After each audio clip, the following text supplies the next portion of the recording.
All right, so here we are on Fruity Loops. What I'm going to do first is get SliceX.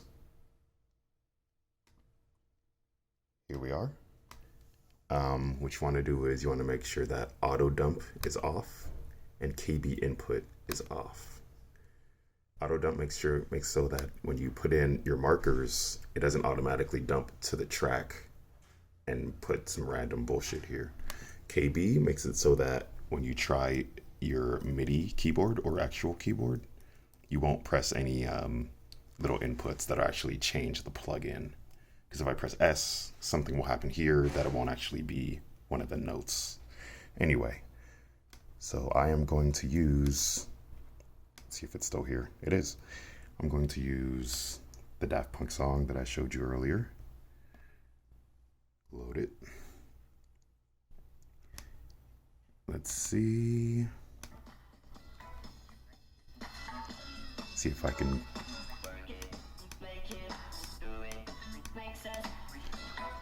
All right. Let's see if I did this pretty well.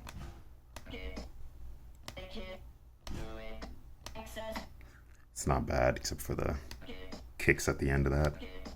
Anyway, put this louder.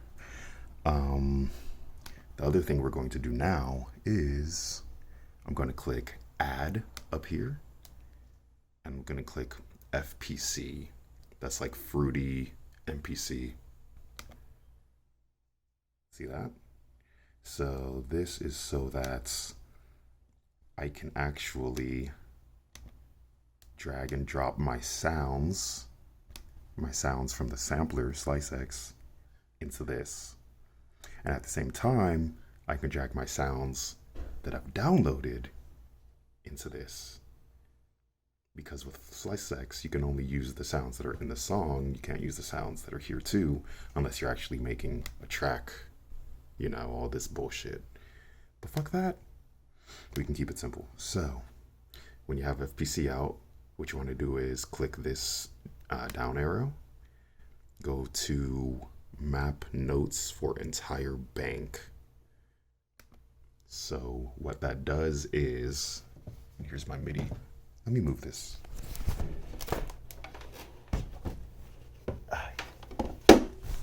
What that does is it's gonna make sure that each button I press goes along with where it's supposed to be. So this starts from the bottom left, and it goes right, and then the next one, and it goes right, and then the next one, and it goes right, and the next one, it goes right. So from the bottom left to the top right, dun, dun, dun, dun. So I'm gonna press,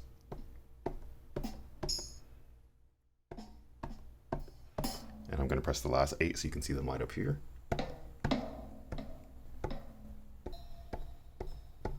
And I should be done. So now we just check. I'm gonna press the bottom left. That's it. Next, next. I'm gonna stop at the top right now just in case. They work. I just don't think there's anything there. Any actual sound. But yeah, all the buttons are good. So, now we can take these sounds. So, this is, it's not that hard. It's just a little weird. So, what you want to do is make sure that the sound you want is highlighted. I'm gonna fix that because it's annoying me. Make it. Well, it's a little less.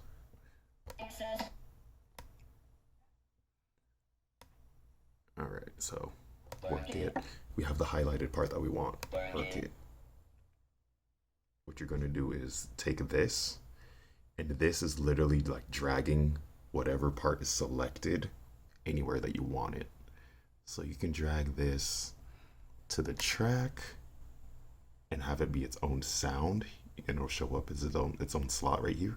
Or you can drag it here to any of these 16 that you want. Now let me click in, or else it's playing from somewhere else.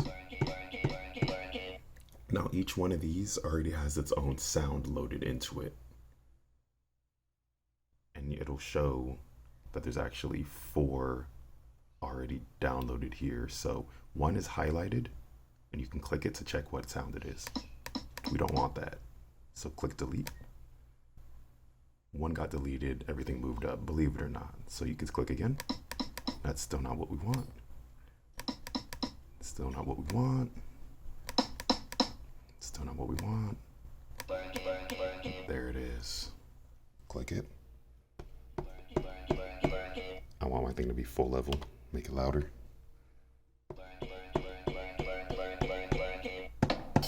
Now, real quick, I'm going to do it with all of them.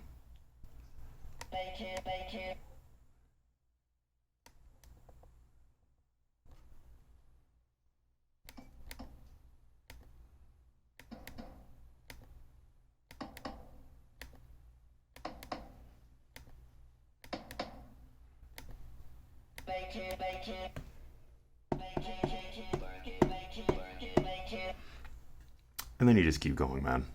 I don't have to show you the rest, I'm sure. Just show you this. Because there's multiple tracks here, you can put other sounds on the same button and they'll play at the same time. Let's say I wanted to have a kick behind that too. So let's say, why not this one? You can see it shows up with it. That's the kick. It's a little loud. And now, just for fun.